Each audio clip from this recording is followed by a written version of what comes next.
Hi everyone, in this short video I'm going to talk a little bit about fiction analysis. What is an analysis? How do you design one and how do you write one? We're also going to look at a sample fiction analysis on the story Good Country People. So an analysis, or a literary analysis, is one of the most common forms of writing about literature. A lot of professors will have you write analysis essays on stories. It's a formalist type of criticism, meaning that when you write an analysis essay, all you're doing is looking at what's inside the text. You're not really considering the context of the text, the time it was written, who the author was, or or comparing it to another piece of work. Those are different approaches to literary criticism. But an analysis essay, you're just looking inside the text, and you're thinking about what's the theme of the text and how is it revealed. Essentially, in an analysis essay, you make an argument for your reading of the text, right? What's the theme, right? How does it play out through the elements of character, plot, setting, and symbolism? For instance, an author could write an analysis essay of the story Love in L.A. based on the theme, you can't expect to get things without working hard. If we think about that story, it's basically all about how Jake doesn't want to work hard but does expect to get things for free. And in the end, he's never really going to get what he wants. You know, he's never going to end up with that fancy car that he wants. He's never going to end up with the girl he wants because he doesn't want to work. He just sort of lies and tries to scrape by in life. And so I think that story is a lot about not working for what you want. Or an author could write an analysis essay of the A and P by saying something like, you should not settle for a place that you hate. Right? I think that's really what that story is really about. You know, Sammy's stuck in this sort of small town with a job that he really hates and a boss that he hates. And these girls come in and sort of give him a glimpse of how life could be different. And I think that's the impulse that really makes him want to leave. And I think that's really what the story is about. So both of those are examples of themes, and they could be the basis of strong essays. So when you're going to write an analysis essay, you want to first start by reading the text carefully, right? You probably want to read it multiple times, and maybe you want to take some notes, annotate the text as you go. As you're reading, consider the different elements of the text. How are the characters developed, or how are they characterized by the author? What's the conflict in the story? Who's the antagonist and who's the protagonist? What's the plot of the story and what's the climax? What's the highest point of action? A lot of times that'll tell you a little bit about the theme. What's the setting? That oftentimes contributes to the theme too. What's the backdrop, the social environment of the story, as well as the physical location? Are there any symbols in the story? Are there any sort of objects that are very obvious in the story that could maybe be symbolic for something? Also, consider overall. So what's the theme, right? And remember that a theme is a comment that a story makes, right? It's not a thing, but it should be a lesson or a takeaway. What are we supposed to take away from the story, ultimately? What do we learn?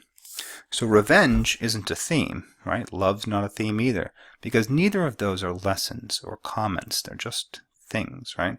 A theme could be love stinks, right? Or the best revenge makes your enemy remorseful could be a theme, because that's something that we're supposed to learn or take away from a story, and that could possibly be the theme of Casca di Amontillado. So once you have a tentative theme, you want to consider, how does that theme reveal itself in the story? What happens in the story that allows us to see that theme clearly? And then you want to design your analysis essay once you have an idea of what you want to say. It's best to think of an analysis essay in chronological terms, and I think it's best to follow a chronological structure to show how that theme is revealed, because that's sort of how we experience it as a reader, and I think that's how you want to reveal it when you're writing it. So in this sense, I'd suggest following the plot structure of the story, right? So what is the exposition like? Who are the characters like? How are they characterized at the beginning of the story? What's the setting like? Any social pressures? What are the physical locations like? Any notable symbols from the start? Any objects that really seem to stand out? And then what initiates the rising action of the story, right? When's the antagonist introduced, or how does the conflict develop? What sorts of things happen along the way? And what ultimately leads up to the climax, right? You want to make sure you look carefully at the climax. What is the climax of this story? That's a lot of times when the conflict comes to a head, and it's usually a moment that tells you something about the theme or the comment of the story. Also, consider the resolution of the story, since that tells us a lot about the theme too, right? What happens to the protagonist, right? Does it end positively for the protagonist or negatively for the protagonist? That can tell us a lot about what the author wants us to take away from the story. So those are some things to consider when you're designing the essay. You also want to, so we're going to look at a sample analysis of the essay story Good Country People by Flannery O'Connor. This is a student essay. And her thesis in this essay, I'm just going to sort of overview or outline the essay real quick, is you shouldn't make assumptions about people because they may not always be what they seem. And I think this is a really nice articulation of the theme of the story. You know, if we think about it, the title even, Good Country People, it's about a sort of stereotype of a type of person or characterization generally of a type of people. And I think the story is really telling us you can't do that. You can't put people in boxes like how Mrs. Freeman and Helga to some extent try to do. The exposition of the story, we see Helga, sorry, not Mrs. Freeman, Mrs. Hopewell. We see Helga and Mrs. Hopewell making judgments about people, right? Mrs. Hopewell's constantly sort of characterizing people as good country or bad country people or not good country people. And Helga also makes, generalizations about good country people, and her mother, Mrs. Hopewell, as well. Manly Pointer arrives and pretends to be good country people, and he sort of fools Helga and Mrs. Hopewell. Sorry, I put Freeman on the slide. Hopewell. Helga thinks that she's going to teach Pointer a lesson about life and shake him of his simple country ways. So she decides to, take him out. Ironically enough, though, Helga's never kissed a man in her life, so she's really inexperienced, even though she thinks she has all this knowledge and experience over people. The climax of the story is obviously in the barn, and Pointer reveals that he's not the good country person Helga thought she was, and he steals his leg and reveals that he's a nihilist and says he's never believed in anything and runs off. And the resolution is that Helga sort of questions her judgment and understanding of human nature and realizes that she's not, as smart or as atheistic as she thought she was. Let's take a quick look at the sample essay just to see how the author develops this. But generally, that's how the structure of the essay that she has. So I have it over here. Here we go. Let me grab a pen real quick. So the title of this essay is Good or Bad Country People. And I think it's a pretty good example of an analysis essay. So the author starts this way. American author Flannery O'Connor believed in shocking her audience with exorbitant characters and unusually aggressive plots to get her point across. Her short story Good Country People includes a wooden egg, a skewed Bible salesman, and a married 15-year-old pregnant with her first child. O'Connor additionally used her Christian faith and personal interest in moral, ethical, and social issues to question life and the inherent nature of society. The main conflict of good and evil, defined by O'Connor's own religious views, perpetuates the false perceptions embedded in the plot of Good Country People. The character's awareness of one another's various psychological and physical differences causes them to categorize each other as purely good or essentially evil. Flannery O'Connor's story, Good Country People, uses irony to ultimately comment on the risks of making false assumptions of others based on their differences, words, religious beliefs, or false sense of authority. This is a nice introduction. Notice how she starts sort of generally talking about Flannery O'Connor and generally the plot of the story, and then she sort of narrows it in and says, the main conflict of the story is good versus evil, right? And then she sort of takes a shot at the thesis here. The character's awareness of one another's various psychological and physical differences causes them to categorize each other as purely good or purely evil. So she says the characters are constantly categorizing each other. And then I think she really refines her thesis here. Flannery O'Connor's story, Good Country People, uses irony to ultimately comment on the risks of making false assumptions of others based on their differences of words, religious beliefs, or false sense of authority. So she's saying the story is about making false assumptions and how you shouldn't necessarily do that. So she starts her essay over here with the exposition. With the quaint southern town as a backdrop, O'Connor begins her story by introducing the characters of Mrs. Freeman and Mrs. Hopewell. These descriptions show the reader the kind of people Helga interacts with on a daily basis. Mrs. Hopewell's coined sayings of everybody is different, and it takes all kinds, right? So she's constantly saying these throughout the story, capture the story's central theme while hinting that she does not truly abide by these doctrines since they contrast with her attitude towards others. And here she gives some examples. Mrs. Hopewell views her daughter Helga as a child because it tore her heart to think instead of the poor, stout girl in her 30s who had never danced a step or had any normal good times. So Mrs. Hopewell says that people are different, but she's very judgmental of her daughter. Mrs. Hopewell believes her daughter's physical disability put her at a disadvantage, even though her PhD in philosophy proves her incredible intellectual capacity and potential. At 32, however, Helga still lives at home and depends on her mother's hospitality. This makes Mrs. Hopewell consider Helga her inferior, furthering the pair's strained relationship throughout the story. Mrs. Hopewell would have been happier if her daughter was prettier or had an existent social life. She valued these qualities more than Helga's actual merit in philosophy. Mrs. Hopewell's false assumptions of her daughter cause more harm than good in everyday life. And then she moves on to talk about Helga. Helga, in turn, rejects any form of social life her mother could have imagined for her. She lives a mundane lifestyle. She's very sarcastic, and seemingly nothing can make her happy. Though mired in discontent, Helga does not push herself to move out, possibly because of her wooden leg. Her belief in nothing as an atheist has crippled her motivation and faith in trying anything new. Helga views her leg as a permanent setback, saying that if she didn't have it, she would be far away from these red hills and these good country people. The wooden leg, a symbol for personal obstacles Helga faces, so here the leg is sort of symbolic, and she reveals that to us as part of characterizing Helga, angers her instead of motivating her to follow her dream of leaving the southern town and lecturing students of philosophy. Helga is too naive and scared to ever leave the town or home, where the benefit of comfort outweighed her annoyance of good country people. The wooden leg acts as a barrier for her social life, a reason to give up hope in God, and an excuse for Helga to remain stagnant in her current lifestyle. Instead of accepting her differences as unique or special, Helga looks upon them with disdain.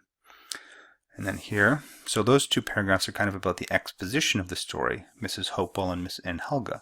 And here we have the start of the rising action, the conflict of the story. The arrival to the Hopewell household initiates the story's rising action. A youthful 19-year-old by the name of Manly Pointer eagerly attempts to sell Mrs. Hopewell a Bible. The Bible he carries only acts as a reinforcement of his faulty facade, but nevertheless the other characters view him as a good country person. He sort of tricks them into believing that he's good country people. Manly Pointer uses religion and a feigned relationship with the immense authority of God to get closer to Mrs. Hopewell and Helga as the story continues. He flatters Hopewell by saying her name in a way that sounded almost intimate. He tried to make a personal connection by claiming that he had a heart disease like Helga, and like Helga was going to die. This worked as Mrs. Hopewell's eyes were filled with tears and she invited him for dinner. Helga views Manly as naive and inferior to herself. So Mrs. Hopewell misjudges him. Helga also misjudges him and sees him as naive and inferior, belittling him by telling her mother to get rid of the salt of the earth, in reference to him. Though she's a victim of judgment from her mother, Helga is not innocent in making false assumptions of others. Her extensive knowledge of philosophy gives her the arrogant assumption that people with faith in God do not know as much as she does. Here, the presumptions of superiority and inferiority overcome the character's actions.